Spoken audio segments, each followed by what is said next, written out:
Hello everyone. Today we're going to make Linux logs look simple. I know logs can feel overwhelming when you're new. There are a lot of files, a lot of text, and it's not always clear what matters. But in this video, I'm going to show you the easy way to read logs, find problems, and actually understand what you are looking at. Now let's move to the terminal. Logs are just text files.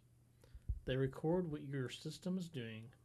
If something breaks, the logs usually tell you why. On most Linux systems, logs live in one directory, and that's the var/log directory. If I was to ls that, you would see several different files and documents that are labeled as log. So now let's cd into var/log, our change directory, into this directory. This moves us into the log directory, and we can list what files are there by doing ls. Each file records something different. For beginners, the most important one is usually the syslog. If a user says the server was acting strange, this is the first place you would check. Now, log files can be very large. You should never open them with a text editor first. Instead, you use a viewer. We'll start with the safest, simplest tool, less. So we would use the command less, and then the syslog file. And you see I got permission denied error. That's because for most log files, you need to be root in order to see them. So I'm going to up arrow to go back to my command, and then I'm going to put sudo in front of it. It's going to ask for my sudo password. And now it feeds me the log file.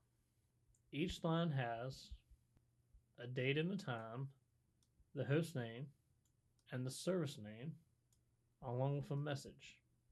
While using the less command, you can scroll by using the arrow keys down and back up, and you can also hit the Q button to quit.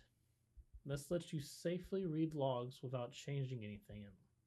So if someone says, I can't log in, you open the syslog and scroll until you see SSH entries, and this will tell you what is happening. Most problems just happened. You don't need the whole log file, you just need the last few lines. And for a situation like that, you would use the tail command. So if I do sudo tail syslog, I get the same output, but it only shows the last 10 lines of the log file. That's usually where the newest activity is going to be at. So if you have a user come to you and they say that their backup just failed, you would immediately run tail syslog, and you should be able to see the error at the bottom. This is fast and very simple to do.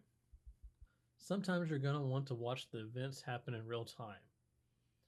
For example, maybe you're restarting a service or testing SSH or troubleshooting a web server. To do this, you would use the tail command, this time with a -f, and this -f means follow. So if we tail -f syslog, and I need to put sudo in front of that, I am watching the syslog as events happen. So off screen, I'll run some commands. So as you can see the syslog update as I'm doing it. See that right there just says session open, so I just opened my other window.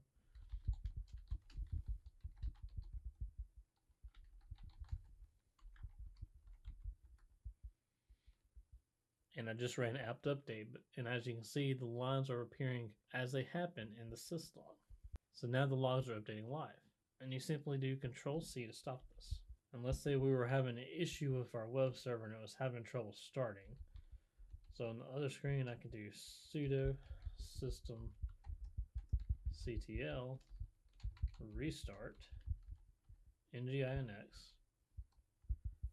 And if it failed to start back up, I should see the reason why here. And this is how real troubleshooting works. Now, like I mentioned earlier, logs can get really big, and you don't have to scroll manually through them. You can search them. And the simplest way to search the log files is by using the grep command.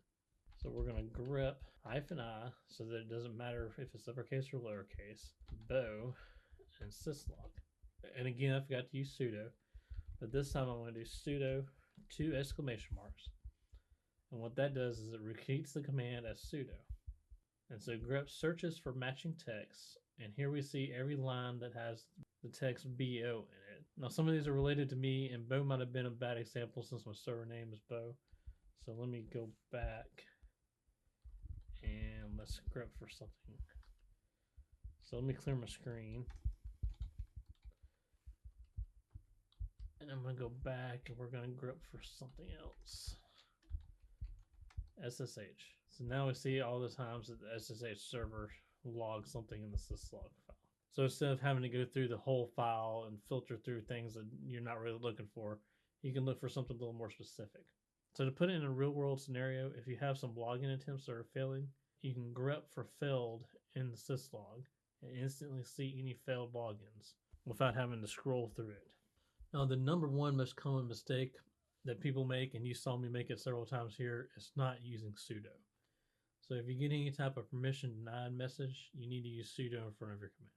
The second biggest mistake I see people make is opening a log file in a text editor and accidentally making edits to that file. You should always use something like grep, less, or even more to comb through your log files instead of a text editor. Because if you use a text editor, you run the risk of accidentally editing it. And the third biggest mistake a lot of people make is going through the wrong file.